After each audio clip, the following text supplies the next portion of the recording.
Online classes में आज फिर आप लोगों का एक बार फिर से स्वागत करना चाहेंगे। चलिए कंटिन्यू कर रहे हैं। आज हम यहाँ पर न्यू चैप्टर को आज हम यहाँ पर डिस्कस करने वाले हैं। तो एक नज़र ज़रा ध्यान दीजिएगा। सब लोग थोड़ा सा कंफर्म कर दीजिए, सभी को वॉइस आ रही है क्या प्लीज़? Yes sir. वॉइस सभी को आ रही है? Yes sir. ओके, देखिए स्क्रीन भी आपको शेयर हो गई है। चलिए एक बार फिर से सभी लोगों का स्वागत करते हुए कंटिन्यू कर रहे हैं। आज हम यहाँ पर चैप्टर 36 को सेक्शन 467 से लेकर के 473 तक आज हम यहाँ पर पढ़ेंगे। The code of criminal procedure 1973।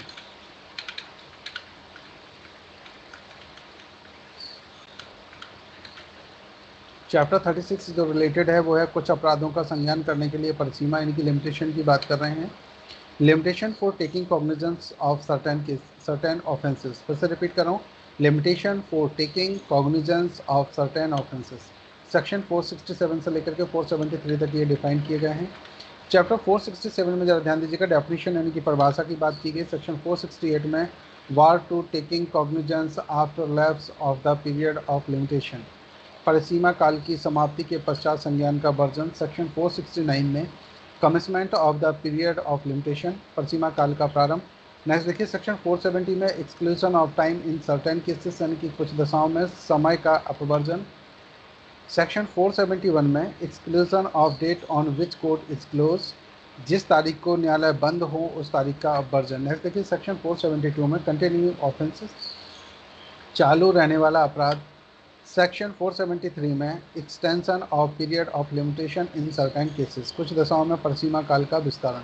Section 473 तक ये आपने देखे हुए जो कि हमें यहाँ पे पढ़ना है, ये 467 से लेकर के 473 तक डिफाइन किए गए हैं। तो इस चैप्टर में केवल हम इतना ही पढ़ेंगे। सो गाइस नेक्स्ट हम आगे कंटिन्यू कर रहे हैं। हम आपको बैरेक्ट की तरफ लेके चल रहे हैं, जब ध्यान दीजिएगा बैरेक्ट पर। ये आपको लगाया गया चैप्टर 36 जो आप यहाँ पर देख रहे हैं, जब ध्यान दीजिएगा। चैप्टर 36 ये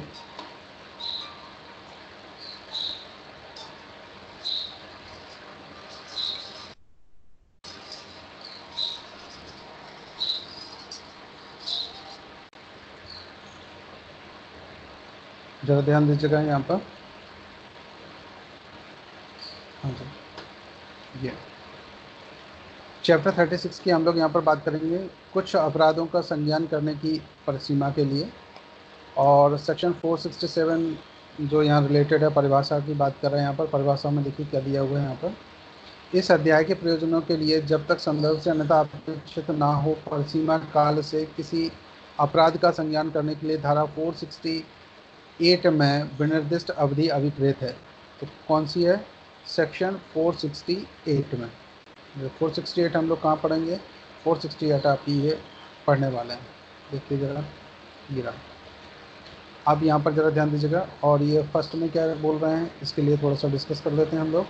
ज़रा ध्यान दीजिएगा। देखिए 467 में केवल डेफिनेशन की बात की गई। चैप्टर आप 36 पढ़ रहे हैं कुछ अपराधों का संज्ञान करने के लिए परिसीमा की। परिसीमा का मतलब होता है लिमिटेशन कितना है।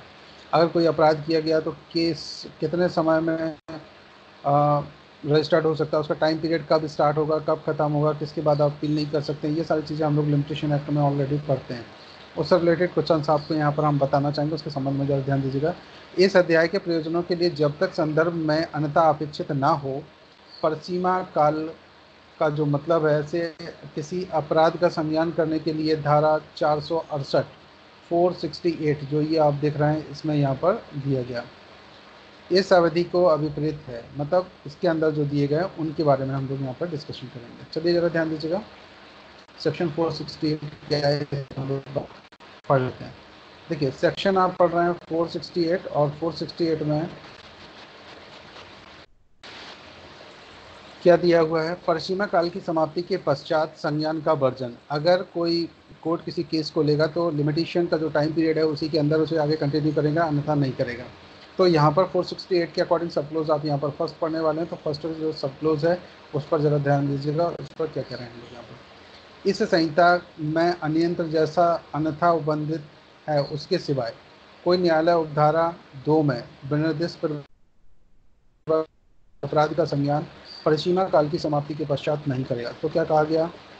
कि जो लिमिटेशन है यानी कि परिसीमा काल की जो समाप्ति हो जाए उसके बाद कोई भी कोर्ट केस का संज्ञान नहीं करेगा। सब क्लोज यहाँ पर फर्स्ट आप पढ़ रहे हैं तो इसमें क्या कह रहे हैं, संहिता में अन्यथा जैसा अन्यंत्र जैसा अन्यथा उपबंधित है उसके सिवाय अगर कहीं ऐसा प्रोविजन किया गया है किसी पर्टिकुलर केस के लिए कि किसी एक्ट में कि इसके अनुसार किया जा सकता है, तो उन सब को छोड़ करके बाकी इसमें क्या है, बाकी इसमें क्या रहा है कि कोई भी न्यायालय जो उपधारा 2, तो उपधारा 2 कौन सी है, ये जो आप पढ़ रहे हैं, इसके अकॉर्डिंग विनिर्देश प्रवर्ग के किसी अपराध का संज्ञान परिसीमा काल की समाप्ति के पश्चात नहीं करेगा। तो जब लिमिटेशन में अगर मान लीजिए 1 ईयर लिखा हुआ तो 1 साल जब बीत जाएगी तो फिर उस केस का संज्ञान नहीं लिया जाएगा, ऐसा ये सेक्शन बोल रहा है।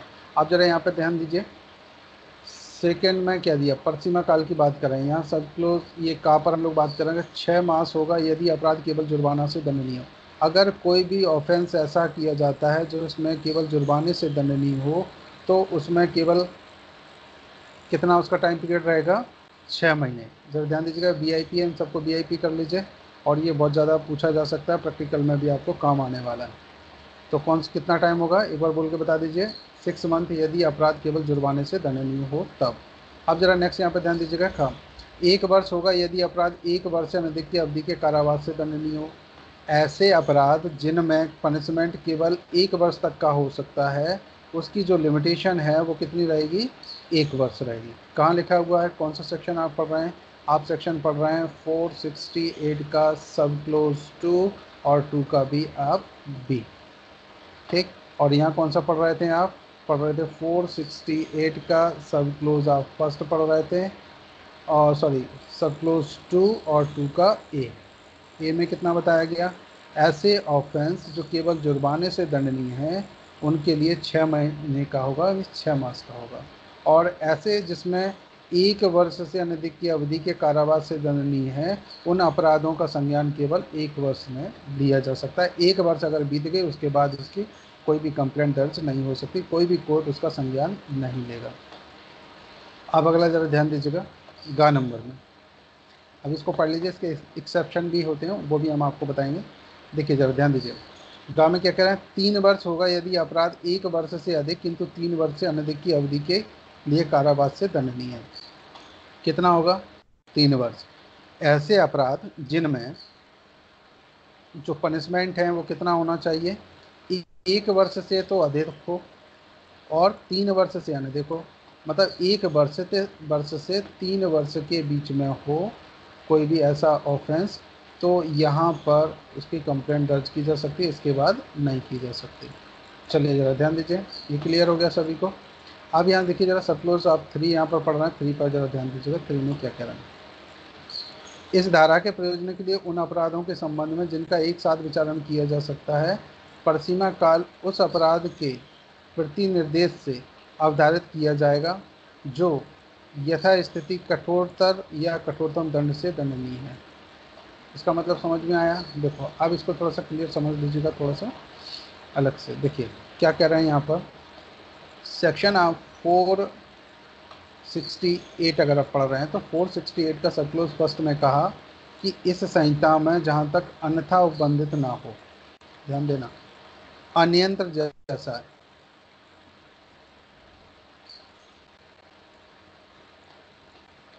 अगर कहीं पर ऐसा अलग केस के लिए अलग लिख दिया गया है या कोई ऐसे प्रोविजंस कर दिए गए हैं कि इनके अनुसार संज्ञान लिया जा सकता है तो लेंगे, नहीं उसके सिवाय न्यायालय क्या करेगा, जो उपधारा 2 कौन सी, ये परिसीमा काल। अब परिसीमा काल में क्या कह दिया कि यहाँ पर उपधारा 2 में जो ये वर्णन दिए गए हैं जो आपने ये पढ़े हैं, का नंबर का, खा नंबर का, गा नंबर का और ये 3 नंबर, इनमें जितने भी जो दिए गए हैं, अब ये 3 को थोड़ा सा छोड़ दीजिए, इसको हम लोग बाद में डिस्कस कर लेंगे। यहाँ पर एक तो का, खा और गा की यहाँ पर जो बात कर रहे हैं, इनके अनुसार क्या होगा कि अपराध का संज्ञान परिसीमा काल की समाप्ति के पश्चात नहीं करेगा। तो परिसीमा काल क्या होगा, जैसे मान लीजिए किसी व्यक्ति में, ए नाम का एक व्यक्ति है, उसने कोई ऑफेंस किया और ऑफेंस कितने, जिसमें ऐसा पनिशमेंट किया जिसमें केवल जुर्माना लगाया जा सकता है, कोई पनिशमेंट जो वो नहीं दिया जा सकता सज़ा, तो वहाँ पर कितने समय तक आप कंप्लेंट दर्ज कर सकते हैं, तो यहाँ बात की गई कि केवल 6 महीने तक आप कंप्लेंट दर्ज कर सकते हैं, ठीक। अब अगला जरा नेक्स्ट ध्यान दीजिएगा, यहाँ पर नेक्स्ट अगर खा नंबर पर देखें तो यहाँ कहा गया कि अगर ऑफेंस, कोई भी ऑफेंस जो है वो कितना हो, 1 वर्ष होगा उसका परिसीमा काल। कब होगा? यदि अपराध जो है ना वो 1 वर्ष से अनधिक की अवधि के लिए कारावास से दंडनीय हो। कि अगर कोई भी ऐसा अपराध करे जिसमें केवल 1 साल तक की पनिशमेंट दी जा सकती है, उससे अन्यथा नहीं दी जा सकती। अब गा नंबर में ज़रा ध्यान दीजिएगा, ये यहाँ क्या कह रहे हैं कि ऐसी सिचुएशन में 3 वर्ष भी हो सकता है। कब हो सकता है 3 वर्ष? यदि अपराध जिसमें जो पनिशमेंट है कितना हो सकता है, 1 वर्ष से तो उसका स्टार्ट ही होता हो और 3 वर्ष से अनधिक हो, मतलब 3 वर्ष से ज़्यादा का उसमें पनिशमेंट नहीं मिलता हो, वहाँ पर जो लिमिटेशन होगा वो 3 वर्ष होगा। तो आप सीधा सीधा सा समझ लीजिए कि जिसमें 6 महीने से कम का जुर्माना होगा उसमें 6 महीने, जिसमें 1 साल से ज़्यादा पनिशमेंट नहीं दिया जा सकता उसकी 1 साल होगी, जिसमें 3 साल से ज़्यादा नहीं दिया जा सकता उसमें 3 वर्ष होगी। और बाकी अगर कोई और दूसरे ऑफेंस है तो उसमें कितना होगा, उसके लिए बात की गई कि अगर मान लीजिए एक ही केस में कई ऑफेंसों को किया जाए तो परसीमा काल कैसे गिना जाएगा? तो बोले परसीमा काल वहाँ पर ऐसे गिना जाएगा, जो सबसे बड़ा सेक्शन होगा उस सेक्शन के अनुसार ही उसका परसीमा काल निर्धारित किया जाएगा। तो जैसे कठोरतम दंड या कारावास से दंडनीय है तो वहाँ पर ऐसे उसको सेक्शन को काउंट करेंगे। जैसे मान लीजिए किसी में 7 वर्ष का पनिशमेंट मिलता है, सबसे बड़ा सेक्शन लगाया हुआ है, तो उसमें उसकी जो लिमिटेशन है वो 7 ईयर्स तक की हो सकती है, ऐसा ये बोला। इसका अगर हम अंदाज लेते हैं तो आप कौन सा सेक्शन ये पढ़ रहे थे यहाँ पर, ज़रा ध्यान दीजिएगा। सेक्शन आप पढ़ रहे थे 468 का सब क्लोज 3, इसके अकॉर्डिंग। और बाकी आप यहाँ पर ज़रा ध्यान दीजिएगा, ये थोड़ा सा वीआईपी, इसमें ज़्यादा ध्यान दीजिएगा कि लिमिटेशन की जो बात की गई है वो कितने, जब अगर जुर्माने से केवल दंडनीय हो तो कितना होगा, 6 मंथ। और 6 मंथ का इसका सेक्शन भी आप याद कर लीजिए, कंपटीशन के हिसाब से इम्पॉर्टेंट है थोड़ा सा। सेक्शन आप पढ़ रहे हैं 468 का सब क्लोज 2 का ए में बताया गया जुर्माने से, बी में बताया गया 1 वर्ष, और यहाँ पर सी में बताया गया 3 वर्ष। तो 6, 1 वर्ष और 3 वर्ष, ऐसे आप इसको शॉर्ट में बना सकते हैं। कितना, 6 मंथ, 1 ईयर, 1 ऐसे m बाई और 3y, और फिर अकॉर्डिंग टू केस ऐसा कर सकते हैं। तो यहाँ पर सेक्शन आप अपने आप ही बना सकते हैं। कैसे? 468 का सब क्लोज 2 का ए, फिर 2 का बी, सी और 3, ये। चलिए अब आगे जरा ध्यान दीजिएगा। इतना सभी को समझ आ गया guys? Yes, sir. Hello, Yes. Clear है ना Yes, sir. सभी को? ओके गाइस, आप जरा ध्यान दीजिए।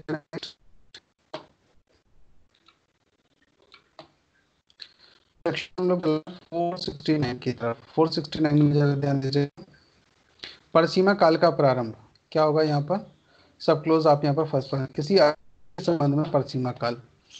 तो अपराध की तारीख से प्रारंभ होगा, कब से प्रारंभ होगा यहाँ पर वो बात कर रहे हैं। तो सबसे पहले किसी अपराधी के संबंध, अगर कोई व्यक्ति अपराधी तो उसके संबंध में क्या होगा, आप यहाँ पर जो पढ़ रहे हैं सेक्शन 469 का सब क्लोज आप फर्स्ट यहाँ पर पढ़ रहे हैं। तो फर्स्ट में देखिए का और खा गा 3 यहाँ पर दिए गए हैं। ये जरा ध्यान दीजिएगा, देखो का, खा और गा, और यहाँ केवल फर्स्ट में। और जो सेकंड की बात करेंगे हम, ये जो सेकंड की बात करेंगे सेकंड के लिए ये अलग है। ठीक है सब क्लोज। आप जरा ध्यान दीजिएगा, यहाँ पर हम पढ़ने जा रहे हैं इसको, जरा देखिएगा, ध्यान से समझिएगा इसको। 69 में परसीमा काल का जो सब क्लोज फर्स्ट आप पढ़ रहे हैं, फर्स्ट में जरा ध्यान दीजिएगा की तारीख से प्रारंभ होगा का के अनुसार। सेक्शन 469 सब क्लोज फर्स्ट का ए के अकॉर्डिंग क्या है कि अगर अपराधी के संबंध की हम बात कर रहे हैं तो आप यहाँ पर जो सेक्शन पढ़ रहे हैं 469 का सब क्लोज फर्स्ट का ए के अकॉर्डिंग क्या बात की गई, उस तारीख से स्टार्ट हो जाएगा जब वो अपराध उसका प्रारंभ किया, तो अपराध की तारीख से ही उसका लिमिटेशन स्टार्ट हो जाता है। चलिए जरा ध्यान दीजिएगा। नेक्स्ट हम यहाँ पर बात करेंगे खा नंबर पॉइंट पर। तो खा नंबर में आप यहाँ पर पढ़ रहे हैं सेक्शन 469 का सब क्लोज फर्स्ट का बी भी बोल सकते हैं या खा भी बोल सकते हैं, बातें की। देखिए, जहाँ अपराध के किए जाने की जानकारी अपराध द्वारा व्यथित व्यक्ति को या पुलिस अधिकारी को नहीं है, वहाँ उस दिन से प्रारंभ होगा जिस दिन प्रथम बार ऐसे अपराध की जानकारी ऐसे व्यक्ति को, जरा ध्यान दीजिएगा, जिस दिन प्रथम बार ऐसे अपराध की जानकारी ऐसे व्यक्ति को या ऐसे पुलिस अधिकारी को होती है, ठीक है। इनमें से जो भी पहले हो वहीं से लिमिटेशन स्टार्ट हो जाएगा, ठीक है। कौन सी तारीख से प्रारंभ होगा, आप जरा ध्यान दीजिएगा। यहाँ पर ये आप पढ़ रहे हैं सेक्शन 469 का सब क्लोज फर्स्ट का बी। सी में जरा ध्यान दीजिएगा, ये सी में क्या दे रहे हैं, गा, जहाँ यह ज्ञात नहीं है कि अपराध किसने किया, अज्ञात अपराधी है, वहाँ उस दिन से प्रारंभ होगा जिस दिन प्रथम बार अपराधी का पता अपराध द्वारा व्यथित व्यक्ति को या अपराध का अन्वेषण करने वाली पुलिस अधिकारी को पता चलता है, इनमें से जो भी पहले हो। देखो यहाँ पर किस दिन से स्टार्ट हो जाएगा लिमिटेशन। तो लिमिटेशन की जब यहाँ पर बात कर रहे हैं तो लिमिटेशन के लिए बात की गई। देखो पहले खा नंबर में जो आपने पॉइंट यहाँ पर पढ़ा हुआ था, वहाँ तो ये क्या कि जिस दिन प्रथम बार ऐसे अपराध की जानकारी ऐसे व्यक्ति को मिले या ऐसे पुलिस अधिकारी को होती है तो उसी दिन से शुरू हो जाएगा।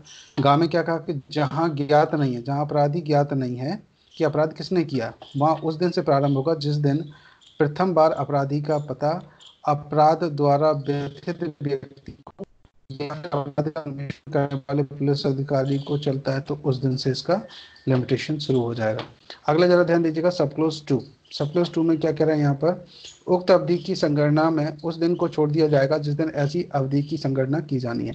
अगर मान लीजिए आज गिना जा रहा, आज ही लिमिटेशन खत्म हो रहा है, तो आज का दिन काउंट नहीं किया जाएगा, का काम दिन ही काउंट होगा। क्लियर हो गया सभी को। अपराध की जो अपराधी के संबंध में परिसीमा काल कब स्टार्ट होगा, ये थोड़ा सा देख लीजिएगा इसको। यहाँ पर ये लाइन थोड़ी सी इसकी इम्पोर्टेंट है, और दूसरा ये, बाकी ये छोटा सा ही है, कंसेप्ट अपना क्लियर करके रखिएगा। ये सेक्शन थोड़ा सा इम्पोर्टेंट है, जरा ध्यान रखिएगा। जरा नेक्स्ट जरा ध्यान दीजिए, 20 की तरफ हम लोग चल रहे हैं। आवाज़ क्लियर है तो एक बार प्लीज़ कंफर्म कर दीजिए, आवाज़ क्लियर है। हेलो हेलो, नहीं बोल रहा, कोई बात नहीं, हमें भी आता पढ़ाना, कोई बात नहीं। अच्छा बोल रहा है, आवाज़ आने लगी तो ठीक है। चलिए सेक्शन 470 में ज़रा ध्यान दीजिएगा, 470 क्या कह रहे हैं। 470 की तरफ हम लोग थोड़ा सा ध्यान देते हैं। कुछ दशाओं में समय का अपवर्जन, कब ऐसे होगा जब टाइम का अपवर्जन कर दिया जाता है। तो सब क्लोज यहाँ पर फर्स्ट पर ज़रा ध्यान दीजिएगा। आप यहाँ पर पढ़ रहे हैं सेक्शन 470 का सब क्लोज फर्स्ट। परिसीमा काल की गणना करने में उस समय का वर्जन किया जाएगा जिसके दौरान कोई व्यक्ति चाहे प्रथम बार न्यायालय में या अपील या पुनरीक्षण न्यायालय में अपराधी के विरुद्ध अन्य अभियोजन सम्यक तत्परता से चला रहा है, तो ये समय यहाँ पर अवर्जन हो जाएगा। ध्यान दीजिएगा, इसको समझाता हूँ मैं आपको। परंतु ऐसा अवर्जन तब तक नहीं किया जाएगा जब तक अभियोजन उन्हीं तथ्यों से संबंधित ना हो और ऐसे न्यायालय में सद्भाव पूर्वक ना किया गया हो जो अधिकारिता में दोष या इसी प्रकार के अन्य कारण से उसे ग्रहण करने में असमर्थ हो। देखिए जरा ध्यान दीजिएगा, यहाँ पर सबसे पहले हम क्या पढ़ रहे हैं कि उन दशाओं में कुछ दशाएं ऐसी होंगी जिसमें समय का वर्जन हो जाएगा, यानी कि समय को काउंट नहीं करेंगे, लिमिटेशन वहाँ स्टार्ट नहीं होगा। कब नहीं होगा, सब क्लोज फर्स्ट में क्या करें, परिसीमा काल की संगणना करने में उस समय का वर्जन किया जाएगा, मतलब वो समय छोड़ दिया जाएगा। कब, जिसके दौरान कोई व्यक्ति चाहे प्रथम बार के न्यायालय में, कोई व्यक्ति जो है सबसे पहले वो प्रथम बार किसी न्यायालय में कोर्ट में उसने केस लगाया, या फिर वो अपील में गया, जो ध्यान देना, या पुनरीक्षण न्यायालय में गया और अपराधी के विरुद्ध अन्य अभियोजन सम्यक तत्परता से चला रहा है। जो अपराधी था उसी के उसमें तत्परता से कोई केस चला रहा है, तो वहाँ पर जो लिमिटेशन है उतना टाइम वो उसको माइनस कर दिया जाएगा। मान लीजिए कोर्ट की कार्रवाइयों में लगा समय, ऐसा पढ़ा है आपने कहीं, कोर्ट की कार्रवाइयों में लगे समय को अपवर्जन से माफ़ कर दिया जाएगा। अगर यहाँ मान लीजिए अपील होती है 30 दिन में, किसी केस की 30 दिन में अपील होनी है और 30 दिन से ज़्यादा 31 दिन तो कोर्ट की कार्रवाई में उसकी कॉपी लेने में लग गया कि भाई जजमेंट की कॉपी और बाकी सारी चीज़ें लेने में ही 31 दिन लग गया, या मान लीजिए 3 महीना लग गया, पर लिमिटेशन तो कितना था यहाँ, केवल 30 दिन, तो 30 दिन के बाद केस फाइल नहीं होगा। तो यहाँ पर क्या करेंगे, जैसे अभी लॉकडाउन चल रहा था, कोर्ट ओपन नहीं हो रही है, व्यक्तियों को अंदर नहीं जाने दिया जा रहा, तो ये पर्याप्त कारण है और ये कारण आप दर्शित करते हुए अगर उस कोर्ट की कार्रवाइयों में कोई भी समय लगा होगा इस समय को माइनस कर दिया जाएगा 3 मंथ्स को, ठीक, जैसे कि ये बीते ही ना हो। फिर उस दिन से समय स्टार्ट होगा जिस दिन से लॉकडाउन ओपन हो गया, वहाँ से कंटिन्यू हो जाएगा टाइम। तो वो 30 दिन यहाँ पे काउंट करेंगे। समझ में आ गया ये? तो प्रथम बार अगर कोई न्यायालय में जा रहा है, अपील में जा रहा है, पुनरीक्षण में जा रहा है और अपराधी के विरुद्ध अन्य अभियोजन दूसरे जो केस हैं वो सम्यक तत्परता से चला रहा है, उसमें कोई समय लग रहा है तो भी यहाँ पर वो समय को नहीं काउंट करेंगे। अगला जरा ध्यान दीजिए, परंतु ऐसा अपराधन तब तक नहीं किया जाएगा जब तक अभियोजन उन्हीं तथ्यों से संबंधित ना हो। तो जो केस है ना अपराधी पर, उन्हीं तथ्यों से संबंधित होना चाहिए जिस पे ये चल रहा था, यानी कि दूसरे दूसरे केसेस की बात कर रहे हैं। कोई केस अगर रजिस्टर्ड हुआ है तो वो जो तथ्य पहले थे वही तथ्य दोबारा होने चाहिए, तभी लिमिटेशन का फ़ायदा मिलेगा, अन्यथा नहीं मिलेगा। और ऐसे न्यायालय में सद्भावपूर्वक ना किया गया हो, जो अधिकारिता में दोष या इसी प्रकार के अन्य कारण से उसे ग्रहण करने में असमर्थ हो। अगर मान लीजिए कभी ऐसी देरी भी हो जाती कि कोर्ट में केस लगना चाहिए कहाँ, किसी भी अन्य शहर में, मान लीजिए हम यहाँ पर बात कर लेते हैं थोड़ी देर में, ग्वालियर में केस रजिस्टर्ड होना चाहिए और केस रजिस्टर्ड जा करके भिंड करा दिया किसी गलती की वजह से, और कोर्ट ने वहाँ पर एक्सेप्ट कर लिया, तो फिर यहाँ पर टाइम लिमिटेशन वार्ड नहीं होगा। ठीक, और यहाँ से यहाँ ट्रांसफ़र ग्वालियर किया जा सकता है उसी केस को। अगले जरा ध्यान दीजिएगा, सब क्लोज टू में क्या कह रहे हैं यहाँ पर, देखिए जरा सब क्लोज टू देखिए, जहाँ किसी अपराध की बाबत, ध्यान दीजिएगा, जहाँ किसी अपराध की बाबत अभियोजन का संस्थित किया जाना किसी व्यदेश आदेश द्वारा रोक दिया गया है, वहाँ पर सीमा काल की संगणना करने में व्यदेश आदेश के बने रहने की अवधि को उस दिन को जिसको वह जारी किया गया था या दिया गया था उस दिन को जिस दिन उसे वापस लिया गया अवर्जित कर दिया जाएगा। इसका मतलब समझ में आया? जैसे कभी लिमिटेशन शुरू हुआ, ठीक है, और उसके कारण कोई व्यदेश यानी कि स्टे लगा दिया गया या कोई आदेश द्वारा उसको रोक दिया गया, तो उतना टाइम पीरियड यहाँ पर सीमा काल में से माइनस हो जाएगा। जैसे मान लीजिए किसी में 90 डेज़ का टाइम पीरियड है, तो 90 डेज़ में आपको अपील करनी थी, पर कोर्ट ने स्टे लगा दिया कितने दिन के लिए, 1 साल के लिए, तो वो 1 साल के लिए भी आपका 90 डेज़ का टाइम पीरियड रहेगा। ठीक, अगर मान लीजिए उसमें से आपने 10 दिन बिता लिए तो 80 दिन बचा रहेगा, और 80 दिन ये बचा रहेगा तो कब मिलेगा, जब 1 साल के बाद इस आदेश को जो जारी किया गया था उसे वापस ले लिया जाता है, कैंसिल कर दिया जाता है। तो 1 साल को ऐसे मान लेंगे जैसे ये बीती ना थी, उस दिन से फिर आगे टाइम स्टार्ट हो जाएगा। फॉर एग्जाम्पल शुरू कीजिए, देखिए ज़रा ध्यान दीजिए, किसी केस में आपको अपील करना हो या कहीं केस रजिस्टर्ड करना हो या कुछ भी ऐसा होता है, मान लो अपील में जाना, अपील में जाने के लिए आपको 90 दिन का टाइम मिला कि 90 दिन के अंदर आप अपील में आपको जाना है, तो आपको एडवोकेट के पास जाने में, दूसरे सारे काम करने में आपको समय लगेगा। मान लीजिए आपने 10 दिन बिता लिए, 10 दिन में आपने कोई अपील नहीं की, ठीक, और 10 दिन के बाद अब आपके पास समय कितना बचेगा, 80 दिन का। टोटल 10 दिन तो आपने बिता लिए, अब 80 दिन के बाद कोई आदेश हो जाता है, फिर कोई भी स्टे लगा दिया जाता है, यानी कि व्यदेश कर दिया जाता है।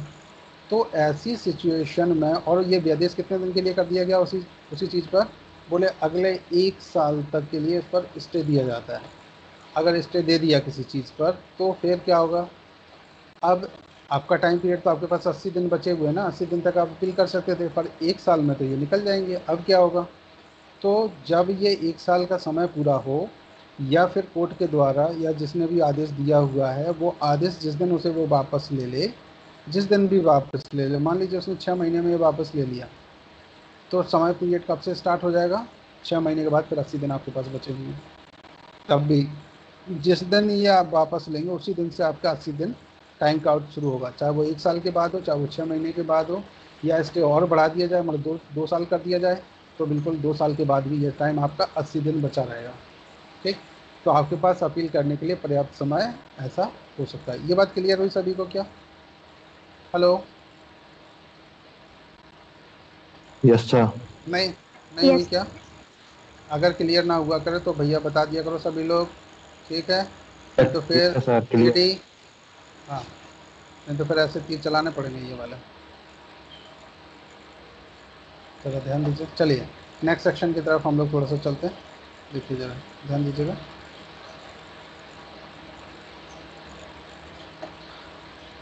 हाँ, ये सब क्लोज नंबर 3 पर आ जाइए। 2 आपने पढ़ा हुआ था, अभी सेक्शन पढ़ रहे थे, आप 3 पढ़ेंगे। और फिर इसके आगे 4 भी है, इसमें 3 और 4 दोनों पढ़ने के बाद हम इसे कंटिन्यू करेंगे।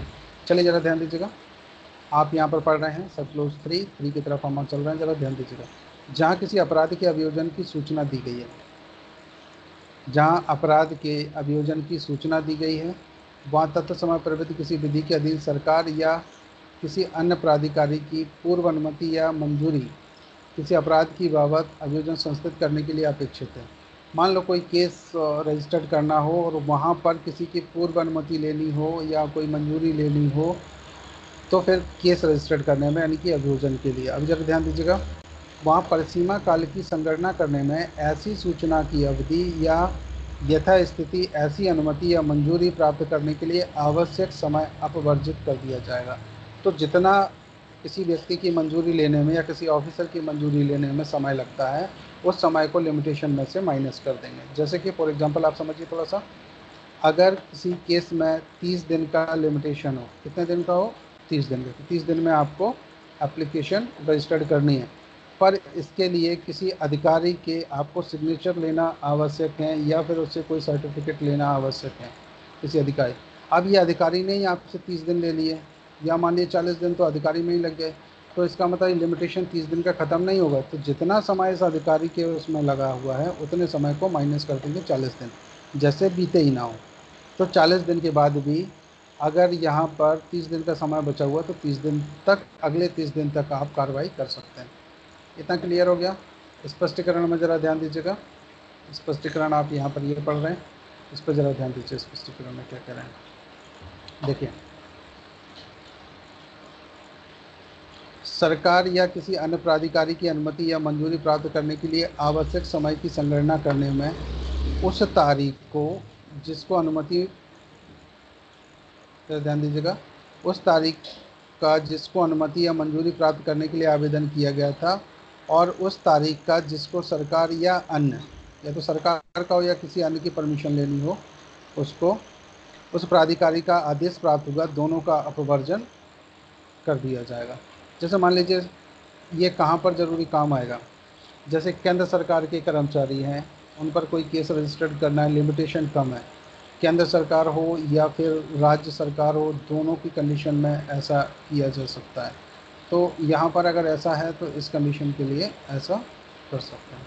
ठीक है, सभी को क्लियर हो गया? चलिए 4 नंबर पॉइंट पर ज़रा ध्यान दीजिए, परिसीमा काल की संगणना करने में वह समय आवर्धित किया जाएगा जिसके दौरान अपराधी ने क्या किया है, देखिए ज़रा ध्यान दीजिएगा,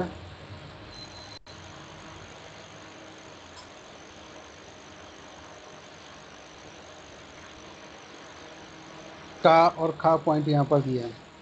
का और खा में देखिए क्या दिया हुआ, देखिए जरा ध्यान दीजिए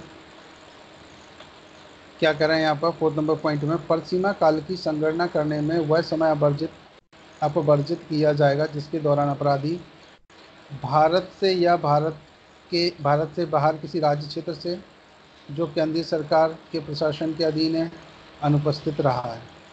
ठीक, वो समय यहाँ पर माइनस कर देंगे।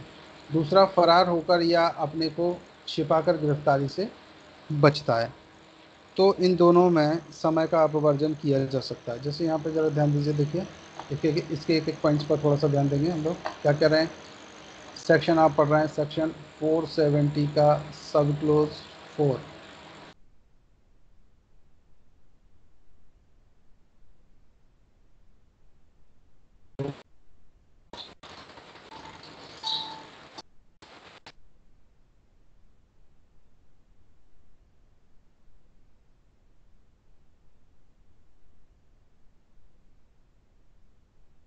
तो सर आवाज ब्रेक हो रही है सर।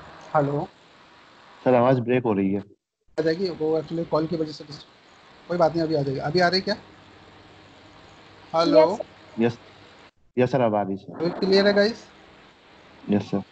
ठीक है, देखिए ज़रा ध्यान दीजिएगा, 4 नंबर पॉइंट पर परिसीमा काल में वह समय अपवर्जित किया जाएगा जिसके दौरान अपराधी क्या क्या करता है, भारत से या भारत से बाहर किसी राज्य क्षेत्र से जो केंद्रीय सरकार के प्रशासन के अधीन है अनुपस्थित रहा है, या खा फरार होकर अपने को छिपाकर गिरफ्तारी से बचता है।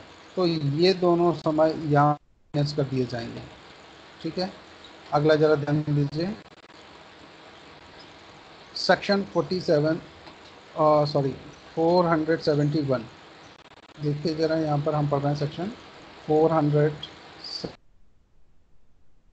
देखिए, जिस तारीख को न्यायालय बंद हो उस तारीख का वर्जन।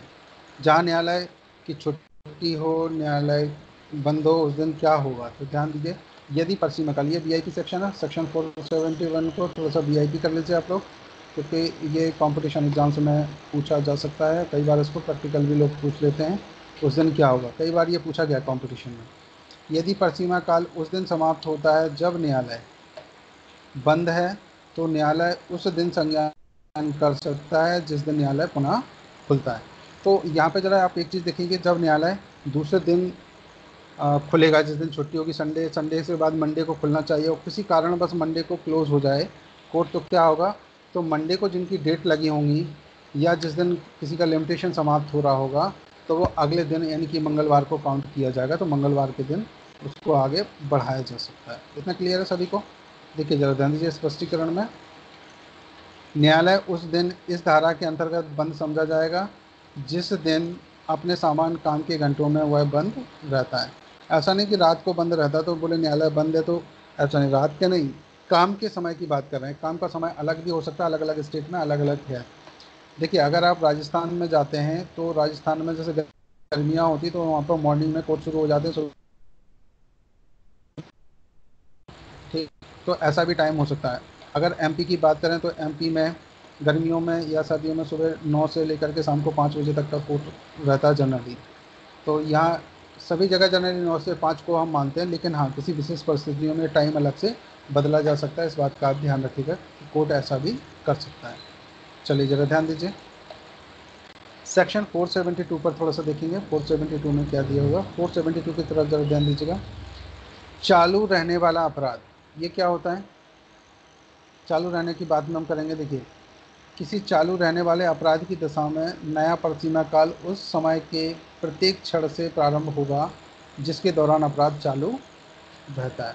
तो प्रत्येक क्षण से स्टार्ट हो जाएगा कि कंटिन्यू है, कंटिन्यू ख़त्म नहीं हुआ और कंटिन्यू चलता रहा, तो ऐसे अपराध को उस क्षण से स्टार्ट होगा। देखिए जरा ध्यान दीजिएगा, कौन से क्षण की बात कर रहे हैं ये। देखिए, किसी चालू रहने वाले अपराध है, जहाँ पर अपराध कंटिन्यू है, वहाँ पर कि दशा में नया परिसीमा काल उस समय के प्रत्येक क्षण से प्रारंभ होगा जब वो अंतिम बार तक किया जा रहा है। ठीक है, इस बात को जरा ध्यान रख लीजिएगा। सेक्शन आप 472 पढ़ रहे थे, सेक्शन 473 पर जरा ध्यान दीजिएगा।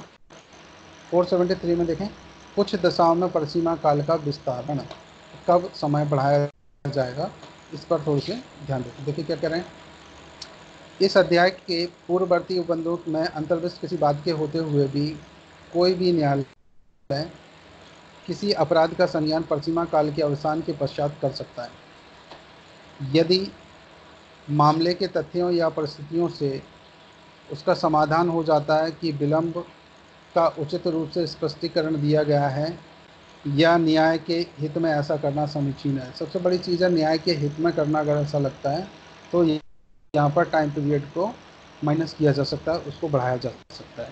कैसे बढ़ाया जा सकता है, देखिए जरा ध्यान दीजिए। जैसे मान लीजिए किसी दिन आपको कोर्ट में जाना हो और कोर्ट में जाते समय रास्ते में कोई प्रॉब्लम क्रिएट होती है, और ऐसी प्रॉब्लम होती है जैसे नदी का उफान पर आ जाना। अगर ये नदी उफान पर आ जाती है तो ऐसी कंडीशन में ऐसा किया जा सकता है। ठीक, या मान लीजिए कोई रोड बंद हो जाए या आवागमन सब बंद हो जाए, बड़ा कोई जाम लगा दिया गया जिसकी वजह से नहीं पहुंच पाए, और ये सार्वजनिक घटना हुई है। वो ऐसा नहीं बनावटी होनी चाहिए, सार्वजनिक घटना होनी चाहिए, ऐसी दिखनी चाहिए कि हाँ वास्तविक में पूरा रोड बंद है, वहाँ से निकलना बंद है। और कभी आप देखते हैं कई जगह पहाड़ी क्षेत्र होता है, वहाँ से पहाड़ का गिरना या कुछ भी ऐसा जहाँ से ऐसे टोटल रास्ता बंद हो गया, आदमी वहाँ तक पहुँच नहीं सकता।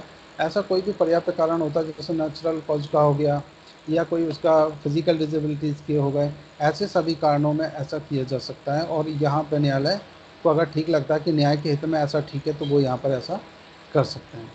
तो गाइस, इतना सभी को क्लियर हो गया क्या? Yes, sir. Yes sir. Yes, चलिए, sir. तो ये यहाँ तक अभी अपना ये चैप्टर कंप्लीट हो गया। केवल एक आखिरी चैप्टर आपका बचा हुआ सीआरपीसी का, इसको भी हम जल्दी से कंप्लीट करते हैं। ठीक है, आप लोग क्वेश्चन आंसर की तैयारी कर लीजिए। हम लोग क्वेश्चन आंसर के लिए आपको न्यू क्लास की लिंक आपको भेजेंगे। फटाफट इनको कंप्लीट करके हम ख़त्म करते हैं और नए सब्जेक्ट्स की तरफ बढ़ते हैं। ठीक है गाइज, चलिए तो हम मिलते हैं नेक्स्ट क्लास में। तब तक के लिए ओके, बाय बाय। और एक इम्पॉर्टेंट इन्फॉर्मेशन है आप लोगों के लिए